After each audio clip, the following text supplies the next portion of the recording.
ఎవరైతే ఉన్నాడో ఆయన తెలివి చెప్పాలి వీనికి. చూడు, నీకు ఒక బంగారమైన అవకాశం ఇస్తున్నా. ఇగో ఈ రాయి తీసుకో. ఈ రాయితోని ఏ ఐరన్ కైతే నువ్వు రాస్తావో అది గోల్డ్ అయిపోతుంది.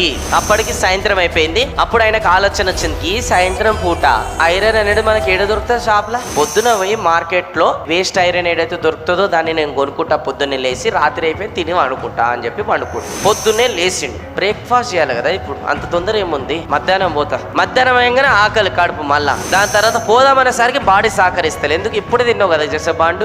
గంట వండుకుందామని వండుకుంటూ లేచేసరికి గురుజు ముందలుండు. సాయంత్రం అయ్యి రాయి గుంజేసుకోండు.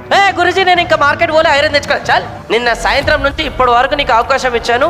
నీ జీవితం చేంజ్ చేసే అవకాశం ఇది. నువ్వు నీ చేతులారా అనేది దీన్ని పోస్ట్ పోన్ చేసుకుంటూ వచ్చినావు. ఇంకా నీ జన్మకి ఈ రాయి నీకు ఇచ్చే సమస్యనే లేదు. గురుజీ కాళ్ళ మీద వడి ఏడ్చి నా కళ్ళు తెరిపించి, గురుజీ ఎట్లయితే పోస్ట్ పోన్ చేస్తే ఈ రోజు ఇంత పెద్ద ఆపర్చునిటీ అనేది నేను లైఫ్ లో కోల్పోయినా, ఇక్కడి నుంచి నా